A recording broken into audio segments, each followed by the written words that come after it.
आज हम क्लास 8 का संस्कृत का षष्ठ पाठ है पढ़ेंगे, जिसका नाम है स्वामी विवेकानंद। तो स्वामी विवेकानंद के बारे में तो सभी जानते हैं। आज हम उनके जीवन के उनके जन्म लेने से उनके मरने तक जो भी कुछ हुआ है उसके बारे में इस पाठ में दिया गया, हम उसका अध्ययन करेंगे। हम पढ़ते हैं, बहुजन हिताय बहुजन सुखाय इत्यस्मिन् कार्ये संलग्नस्य स्वामी विवेकानंदस्य बाल्यकालस्य नाम नरेंद्रनाथ आसीत्। मतलब कि बहुजन हिताय, सबका हित हो, सब सुख से रहें, ऐसे कार्य में संलग्न रहने वाले स्वामी विवेकानंद जी जो हैं, उनका बचपन का नाम था नरेंद्रनाथ। तस्य जन्म जनवरी मासस्य द्वादशे दिनांके 1863 ख्रीस्ताब्दे कोलकाता नगरे अभवत्। उनका जन्म जनवरी मास के 12 जनवरी सन 1863 को कोलकाता नगर में हुआ था। तस्य मातु नाम भुवनेश्वरी देवी आसीत्। उनकी माता जी का नाम क्या था? भुवनेश्वरी देवी था। तस्य पिता विश्वनाथ दत्त लब्ध प्रतिष्ठा अभिभाषक आसीत्। लब्ध प्रतिष्ठा मतलब कि अपने लक्ष्य को प्राप्त करने वाले, ख्याति प्राप्त अभिभाषक है। अभिभाषक मीन्स होता है वकील।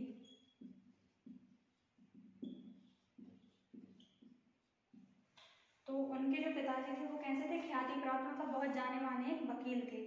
नरेंद्रनाथ बाल्यकालादेव संस्कृतानुरागी कुशाग्र बुद्धि मल्ल विद्यादिषु क्रीडासु पारंगत धार्मिकश्चित्। मतलब कि वो जो बाल्यकाल से क्या थे? संस्कृत अनुरागी, मतलब कि संस्कृति को साथ में लेकर चलने वाले, कुशाग्र बुद्धि मतलब तेज बुद्धि वाले, मल्ल विद्यादिषु यानी कि जो मल्ल विद्या होता है, कुश्ती वगैरह होती है, उसमें बहुत ही इन सारे खेलों में पारंगत थे और धर्म की ओर संलग्न थे। तस्मिन् काले रामकृष्ण परमहंसः अद्वितीय आध्यात्मिक ज्ञान पुंजस्य स्रोतः आसीत्। उस समय, उनके समय में जो रामकृष्ण परमहंस थे वो आध्यात्मिक ज्ञान केंद्र के क्या थे? स्रोत हुआ करते थे। तस्य प्रभावेण प्रभावितः नरेंद्रनाथ तस्मादेव परिव्राजक दीक्षां प्राप्नुः। और उनके प्रभाव से प्रभावित होकर जो है नरेंद्रनाथ जी मतलब कि विवेकानंद जी ने परिव्राजक दीक्षा मतलब कि क्या होता है? संन्यास लेना। तो उन्होंने संन्यास ले लिया था। दीक्षानंतरम स स्वामी विवेकानंद इति नामना प्रसिद्धो अभवत्। और दीक्षा लेने के बाद उनका नाम स्वामी विवेकानंद प्रसिद्ध हो गया था। ततः स स्वकीय ज्ञान दीप्त्या सदुपदेश जनान अध्यात्म परायण अकरोत्। और उसके बाद वो अपने ज्ञान से लोगों को प्रेरित करते हुए अध्यात्म की ओर बढ़ रहे थे। तस्यावधारणा आसीत् यत् प्रेम्णा सत्येन पराक्रमेण च कार्याणि सिद्ध्यन्ति। और उनकी अवधारणा थी कि कोई भी कार्य वो प्रेम, सत्य से और पराक्रम से सिद्ध होता है। तत्परम पौरुषम, और इसलिए उसमें उस कार्य को करो। आत्मभाव से विकास है एक कर्म। आत्मा का भाव क्या है? विकास करना है। अनात्म भाव से विकास है एवं कर्म। और अनात्म भाव से क्या होता है? विकास नहीं होता है। दौर्बल्येन किमपि न भवति अतः सबलो भवः। और किसी दुर्बलता से कोई काम नहीं होते हैं, इसलिए आपको सबल होना पड़ेगा। जीवन से अर्थ उन्नति मतलब जीवन का अर्थ क्या होता है? उन्नति करना होता है। उन्नति तात्पर्य हृदय सौदार्य मस्ती। और उन्नति का तात्पर्य होता है आपके हृदय को उदारता के कामों में लगाना। परोपकार है एवं जीवन गति। परोपकार जो होता है जीवन की गति को निरंतर आगे बढ़ाता है। स्वार्थ भाव है एवं मृत्यु। स्वार्थ, अगर आप स्वार्थी हैं तो आपका जो जीवन है वो मृत्यु के समान है। प्रेम भाव है एवं जीवन। अगर आप प्रेम भाव से सबकी मदद करते हुए चल रहे हैं तो आपका जीवन है वो बहुत अच्छी गति से चल रहा है। द्वेष भाव है एवं मृत्यु। प्रेम भाव है एवं भक्ति।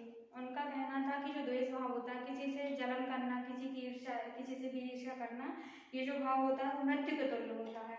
और सबसे प्रेम बना के रखना, भक्ति ज्ञानम मुक्ति आस्ति। और भक्ति करना, ये सारे जो होते हैं मुक्ति के केंद्र होते हैं।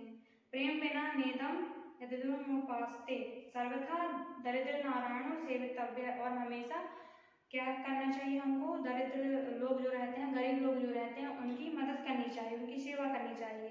यतो ही बुभीक्षिता दीना उपेक्षिता है दिव्यांग जन दुर्बल है एवं साक्षात ईश्वर है।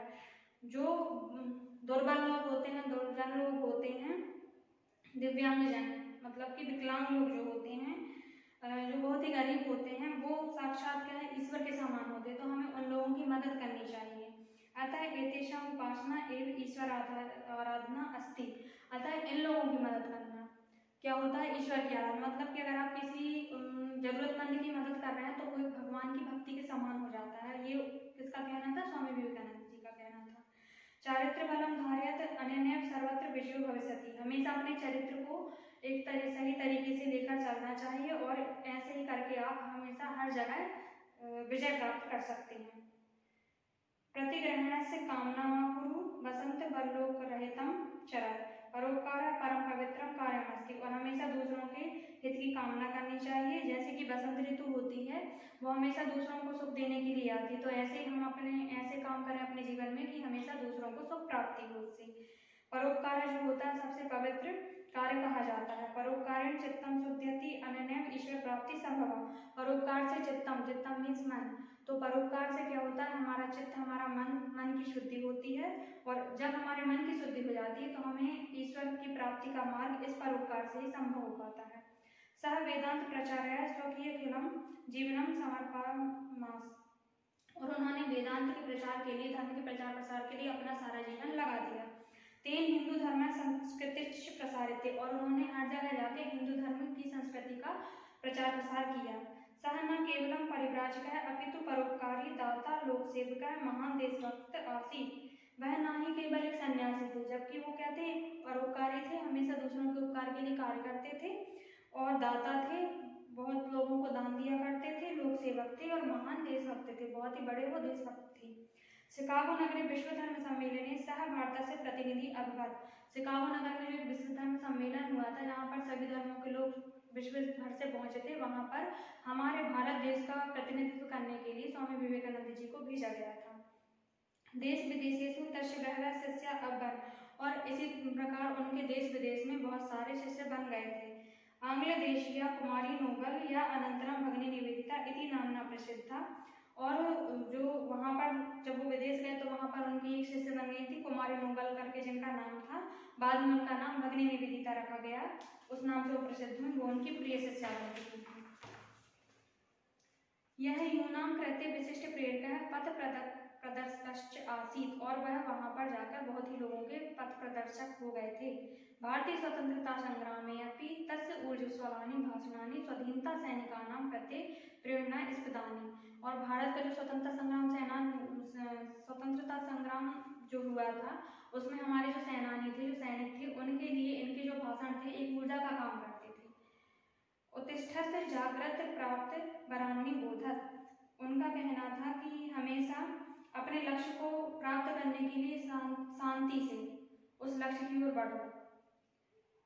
अहर्निशम ब्रह्म कर्म साधनाम साध्यमान 1 जुलाई मासस्य चतुर्थे दिनांके 1902 ख्रीस्ताब्दे सह ब्रह्मलीनो जाता। ऐसे ही वो ब्रह्म कर्म साधना में लगे हुए सारे कार्य करते हुए 4 जुलाई सन 1902 को ब्रह्मलीनो मतलब कि उनका देहांत हो गया। सह न केवलम भारतीय अपितु विदेशस्वी प्रसिद्ध है। वह ना ही केवल भारत में प्रसिद्ध थे अपितु वह विदेश में भी प्रसिद्ध थे। तेन भारत से प्राचीन गौरव विदेशेषु स्थापितम। उन्होंने भारत के जो गौरव को है वो विदेशों में स्थापित कर दिया था। रविंद्रनाथ टैगोर कथयति। रविंद्रनाथ टैगोर जी जो हैं उन्होंने एक कथन कहा है, यदि कोऽपि भारतीय संस्कृति ज्ञातुमिच्छति। यदि कोई व्यक्ति भारतीय संस्कृति को जानना चाहता है तर्हि प्रथमं तेन स्वामी विवेकानंदस्य विषये पठितव्यम्। तो वह व्यक्ति क्या करे, सबसे पहले विवेकानंद जी के चरित्र को मतलब उनका जो जीवन काल रहा है उसको पढ़ेगा तो वो बहुत आसानी से भारतीय संस्कृति के बारे में जान सकता है, क्योंकि जो विवेकानंद जी थे उन्होंने अपने संपूर्ण जीवन काल में भारतीय संस्कृति का ही प्रचार प्रसार किया था। Thank you students.